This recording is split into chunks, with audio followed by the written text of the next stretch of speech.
नमस्कार दोस्तों, राधे राधे। कैसे हैं आप सभी? आशा करती हूँ आप लोग ठीक होंगे, खुश होंगे, स्वस्थ होंगे। तो जी, ये शनिवार का दिन है और इससे पहले का वीडियो आपने इंदु नीरज की दुनिया पर देखा होगा, ये उससे आगे का है। तो किचन का सामान खाली करने के बाद मैं अपने घर की क्लीनिंग में लगी थी। मॉर्निंग रूटीन रहता है जो यूजुअल। पीयू रूही स्कूल चले गए थे और कृष्णा का ऑफ था, ईशु की भी छुट्टी थी, तो ये दोनों बहन भाई यहाँ पे ही खेल रहे थे। तो यहाँ पे इधर वाले कमरे में लेटे हुए थे, तो यहाँ के बिस्तरे मैंने तय कर दिए हैं और पीयू के डैडी को नहाना था, नहाने के लिए जा रहे थे, वो पता नहीं नहा लिए थे। तो यहाँ पे देखिए बस फटाफट से सुबह का काम थोड़ा सा ज़्यादा हो जाता है, और क्योंकि घर की सेटिंग नहीं हो रही है तो ज़्यादा फैल रहा है। नहीं तो ऐसा होता है ना कि मैं तो अपना रात को करके लेटती हूँ, तो इस वजह से। पर कोई बात नहीं जी, धीरे धीरे करके चीजें जो है वो होने लग रही हैं।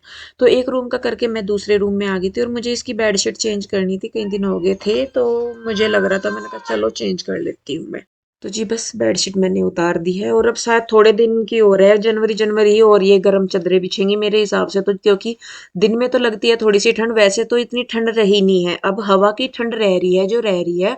वैसे नॉर्मली इतनी ठंड नहीं लगती है, और घर के अंदर रहें तो बिल्कुल भी नहीं लगती, बाहर जाके तो लगती भी है। तो मैं तो अपनी ये बारीक सी जर्सी पहन के रखती हूँ ज्यादातर घर में। तो यहाँ पे बेडशीट मैंने चेंज कर दी है, और ये देखिए मेरी रजाई कवर ना मुझे बड़े सुंदर लगते हैं। तो एक रजाई मेरी रह रही है, तो मेरे कुछ पर्दे जो है वो बच रहे हैं ना, तो उनको मैं लगा नहीं रही। तो मैं सोच रही थी, मैंने कहा उनको रिटर्न करके ना रजाई का कवर, एक रजाई का कवर मेरी रह रहा है ना, तो वो मैं सोच रही थी, मैंने कहा वो ले मैं। तो यहाँ पे देखिए ये वाला रूम भी हो गया है सेट, पर्दे वगैरह मैंने ठीक कर दिए हैं। ये जो बाहर है बेड, इसका भी मैं सामान वगैरह उठा दूंगी। असल में इस पे ना ईशु और कृष्णा दोनों खेल रहे थे बैठे गाड़ियों से, तो छोटे छोटे से खिलौने थे ना कृष्णा के, उनसे। और इस टाइम पे रूही, ईशु और कृष्णा वे दोनों चले गए थे उधर। वो ईशु कहने लगे कि मौसी मुझे तो घर जाना, शायद उस दिन उसकी पीटीएम थी सैटरडे को, तो वो फिर चली गई थी, तो कृष्णा भी उसके साथ चला गया था। और अब क्योंकि घर हमारे नजदीकी हो गए हैं, तो बच्चे खुद से चले जाते हैं। तो यहाँ पे सुनीता भी आ गई थी, तो मैं इसीलिए बस फटाफट से साफ सफाई कर रही थी।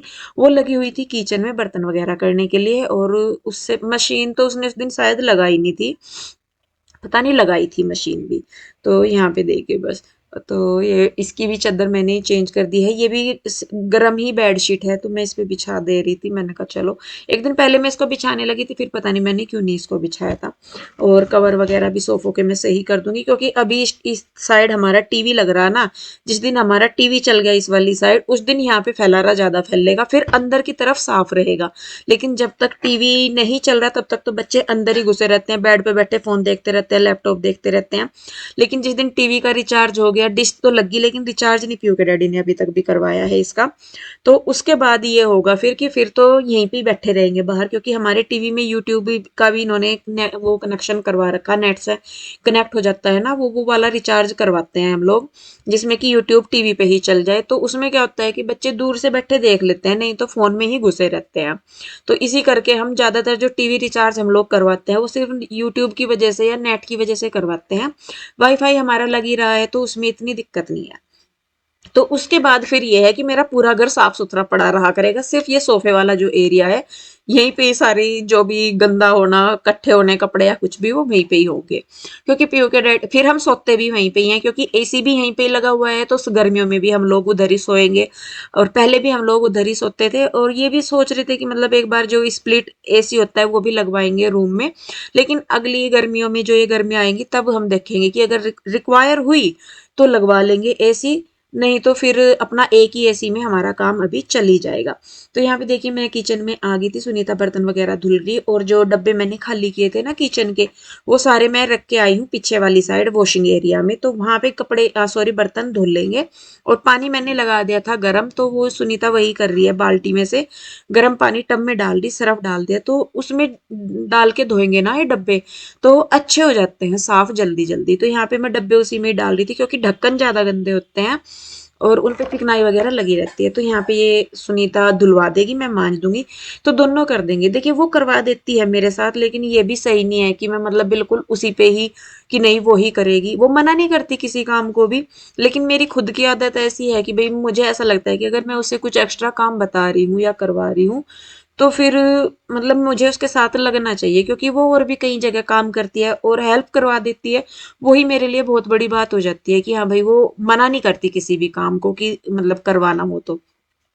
तो यहाँ पे देखिए मैं फटाफट से गर्म पानी में धुल रही हूँ और फटाफट से साफ हो गए सारे के सारे डब्बे। तो सुनीता उधर साफ पानी में को निकाल निकाल के उन्हें रख रही है। अब देखिए वही है ना कि वही वो भी इंसान ही है, वो भी है कि अब उसके भरोसे सारा कुछ मैं छोड़ दूं तो वो भी सही नहीं है। हर चीज में जितनी मेरी खुद की बनती है उसका तो काम है देखिए वो करके चली जाएगी, लेकिन मेरी जिम्मेदारी ज्यादा बनती है क्योंकि घर मेरा है, काम मेरा है। तो और ये भी है कि जितना हम लग के करते हैं ना एक दूसरे के साथ उतना अच्छा है। उसे भी ये नहीं लगता कि हाँ दीदी तो मुझे काम बता देती है और फिर मतलब मैं ही करती हूँ, अपने आप नहीं वो करवाती। तो यहाँ पे ये कुछ किचन टॉवल्स थे तो गर्म पानी बच रहा था सर्फ वाला, तो मैंने सोचा कि चलिए इसी में ही धो देती हूँ मैं। तो जी देखिए डब्बे वगैरह धुलने के बाद जो है मैंने साथ के साथ फिर ये जो किचन के टॉवल्स थे वो भी मैंने गर्म पानी में धुल दिया है। और इधर की साइड मैं वाइपर सा लगा दूंगी, बे डब्बे बाल्टी वगैरह ठीक करके रख दूंगी। और सुनीता चली गई थी तब तक पोछा लगाने के लिए। तो यहाँ पे देखिए सुनीता ने लगा दिया है पोछा। और आप लोग इनको पर्दों को भी बोल रहे हैं कि निकाल दो, ये बीच में अच्छे नहीं लग रहे। मैं सही में बताऊं मुझे खुद नहीं अच्छे लग रहे ये, पर कोई नहीं मैं निकाल दूंगी इन्हें। तो अभी तो नहीं निकाल रही लेकिन निकाल दूंगी, कोशिश करूंगी। तो यहाँ पे देखिए अभी सुनीता लगाने लगी है पोछा और मैं तब तक कुछ और काम करने लगी थी शायद। मतलब पता नहीं मैं कुछ कर रही थी काम जब ये कुछ वहां पे जा रही थी ना, मतलब पोछा लगा रही थी। तो ऐसा नहीं होता कि मतलब मैं खाली बैठी रहूं तो ये करती रहती है मैं खाली बैठी रहती हूँ, नहीं ऐसा नहीं होता। और आप लोग कई बार ये भी बोलते हो कि दी जब आप खुद ही सारा कर लेते हो, साफ सफाई सारा कुछ आप करके देते हो तो फिर वही क्या करती है। देखिए जी बहुत हेल्प हो जाती है, कहने में ऐसा लगता है कि क्या करती है लेकिन बहुत हेल्प हो जाती है। तो खैर देखिए उसके बाद ये हो गया था दोपहर का टाइम, मैंने बीच में वीडियो एडिट किया, उसके बाद मैं लग गई थी दोपहर के खाने की तैयारी में। साग बनाया था मैंने, साग सुबह के टाइम तड़का लगा दिया था, बच्चों को दिया था स्कूल में तो साग रखा था।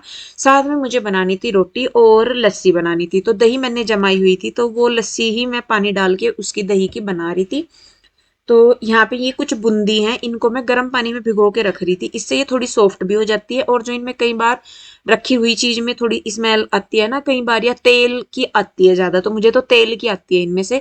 तो मैं गर्म पानी में इनको थोड़ी सी देर भिगो के रख देती हूँ तो स्मेल निकल जाती है उनकी। तो जब तक वो भिगे रहे मैंने आटा लगा दिया और उसके बाद गर्म पानी में से निकाल के उन बूंदियों को मैंने लस्सी में डाल दिया और उसमें उसके साथ डाल दिए मैंने नमक मिर्च। और साथ में मैं डालूंगी जीरा पाउडर क्योंकि फिलहाल मेरे पास था नहीं जीरा पाउडर। तो मैंने तवा रखा और थोड़े से दो चार दाने जीरे के और जो अजवाइन होती है ना उसको, उन दोनों को डाल के तवे पे मैंने हल्का सा भून लिया जिससे कि वो पिस जाए। अजवाइन मैंने इसलिए डाल ली है क्योंकि वो हाजमे के लिए अच्छी होती है और साग वगैरह कई बार नुकसान दे जाता है। और ये मैं आखिरी बार साग बना रही हूँ वैसे तो, क्योंकि अब आगे आगे तो देखिए सीजन निकल जाएगा, इतना अच्छा नहीं लगने का साग, तो इस वजह से। तो यहाँ पे देखिए जो जीरा और अजवाइन है वो मैंने पीस लिया है और लस्सी में डाल दिया है, तो बूंदी वाली लस्सी भी तैयार होगी मेरी। साग में जब खाना खाएंगे मैं साथ के साथ गर्म कर दूंगी और तब तक मैं रोटियां बना दूंगी। इस दिन असल में हमें करना था लाइव, सैटरडे को हमने लाइव किया था ना, तो उससे पहले ही मैं ये सारी चीजें कर रही थी। आप लोग पूछते हो ना जब मैं लाइव करती हूँ कि दीदी आपने खाना नहीं बनाया क्या, आपने खाना नहीं खाया, तो जब भी कुछ ऐसा होता है तो मैं उससे पहले ही अपना सारा का सारा जो मेरा करने का होता है वो मैं कर लेती हूँ, फिर मैं आराम से अपना लाइव करती हूँ। या मुझे जो भी काम करना होता है, कहीं जाना है या कुछ भी, तो मैं उससे पहले ही अपनी पूरी तैयारी कर लेती हूँ कि मुझे ये काम करना है। तो इस वजह से तो बहुत बार ऐसा होता है कि मतलब मुझे दिक्कत नहीं होती फिर काम करने में। तो जी लीजिए रोटियां भी जो है हमारी सीख गई। शाम का टाइम हो गया है और लाइव किया था, यहाँ पे कपड़े वगैरह हमने रख दिए हैं तय करके सारे। पीयू के डैडी देख रहे हैं अभी इनमें से कि कौन कौन से ऑर्डर हो गए। वे सारे ये जो लग रहे हैं सारे इनमें से छांटने हैं अब कौन कौन से ऑर्डर आगे लग गए। और अभी पहले इन्हें दुकान पे भी जाना, तो मुझे राशन लेने जाना और दिवाली से लेकर ये टाइम हो गया। मैंने कहा पीयू के डैडी राशन मंगवा दो, ये मंगवाने में नहीं आ रहे। फिर अब यही बोला, मैंने कहा कम से कम मुझे दुकान तक छोड़ दो, मैं खुद ही ले आऊँगी। तो बस मैं और पीयू को ये दुकान पे छोड़ देंगे राशन वाली पे और रूही को उधर छोड़ के जाऊँगी मैं। डैडी दुकान पे जाएंगे, तू वहाँ क्या करेगी बेटे? तू इनमें क्या कर लेगी?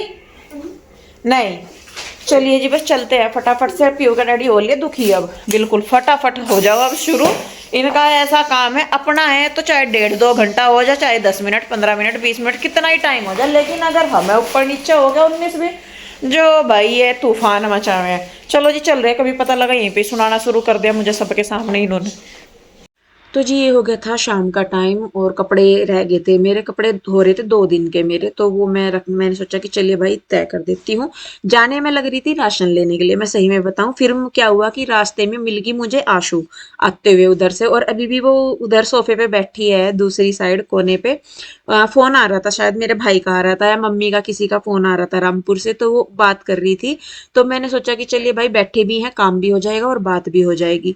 तो मैं यहाँ पे अपने कपड़ों की तय करने लगी, तो मैं चली गई थी रास्ते में ही, वो बीच रास्ते में मुझे मिली थी। बल्कि वो कह भी रही थी कि चले जाओ तुम राशन वगैरह लेने के लिए, मैंने कहा नहीं कोई बात नहीं, मैं फिर चली जाऊंगी, अगले दिन चली जाऊंगी या बाद में चली जाऊंगी, पर कोई नहीं। फिर मैं पीयू के डैडी मुझे रास्ते में ही छोड़ के वो चले गए थे।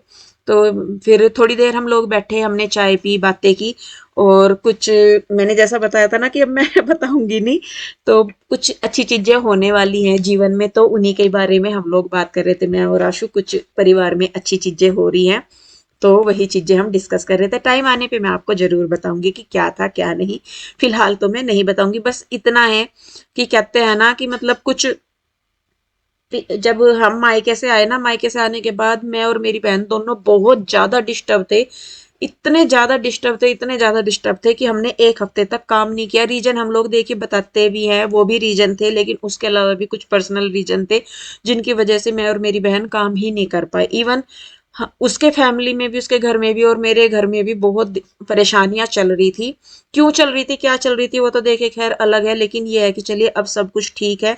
और अब जाके अपने मन को, कहते हैं ना हमेशा कि कुछ अच्छा होने से पहले कुछ बुरा होना होता है, जब कुछ बहुत अच्छा होना होता है तो बहुत कुछ बुरा होता है। तो शायद अब जब चीजें ठीक हो रही है ना, तो अब ऐसी तसल्ली होती है कि नहीं भाई, मतलब भगवान ने वो टाइम दिखाया या कुछ ऐसा हुआ ऊपर नीचे, तो ठीक है, क्योंकि मतलब अब अच्छा ही होगा आगे, जो भी होगा, जो दुख था, जो जीवन में तकलीफें थी, समस्याएं थी, वो अब खत्म होंगी, और भगवान ने चाहा ना तो सब अब आगे अच्छा ही अच्छा होगा। मैं तो सबके लिए यही करती हूँ। मैं आप लोगों को भी यही कहूंगी कि अगर जीवन में परेशानी आ रही है ना, तो प्लीज घबराइए मत। हालांकि ये है कि देखिए, टेंशन होती है, डर भी लगता है, परेशानी भी होती है, बहुत ज्यादा दिक्कतें आती हैं, लेकिन जब बाद में उस टाइम पे तो हमें पता नहीं लगता कि क्या हो रहा है क्या नहीं। मेरा भी ऐसा ही था कि मुझे भी नहीं, और मेरे साथ बहुत बार ये चीज हो ली, लेकिन फिर भी ये है कि जब परेशानी आती है तो मैं घबरा जाती हूँ, मैं परेशान हो जाती हूँ बहुत ज्यादा। हालांकि बाद में जब अच्छा होता है ना, तो तब लगता है कि नहीं, इंदु तो परेशान ऐसे ही हो रही थी, बल्कि मतलब देख अब ठीक हो रहा है, तो वो परेशानी जो थी जीवन में, वो कुछ अच्छा करने के लिए आई थी। तो ये भी आप लोगों को भी मैं करूंगी कि अगर आपके जीवन में भी परेशानी आ रही है ना, बड़ी परेशानी आ रही है, तो ये सोचे कि जीवन में बड़ा कुछ अच्छा होने वाला है। छोटी परेशानी आ रही है तो तब भी ये सोचे कि इसके बाद कुछ अच्छा होने वाला है। तो जी मैं तो बस यही कहूंगी कि आप लोग भी अपने परिवार में, अपने घर में सुख शांति बनाए रखिए, और ऊपर वाले पे भरोसा रखिए बिल्कुल। अपने आप को पूरा उसके चरणों में समर्पित कर दीजिए, और यकीन मानिए, बेचैनी में भी एक सुकून मिलेगा, बेचैन रहेंगे लेकिन उसके बावजूद भी एक सुकून मिलेगा, क्योंकि अपनी बागडोर उस ऊपर वाले के हाथ में होगी। तो जी चलिए, इसी बात के साथ अब मैं इस वीडियो को यहीं पे खत्म करती हूँ। वीडियो कैसी लगी जरूर बताइएगा, अच्छी लगती है तो लाइक करें, शेयर करें, सब्सक्राइब नहीं किया है तो कर ले। मिलती हूँ जल्दी, तब तक के लिए राधे राधे, बाय बाय।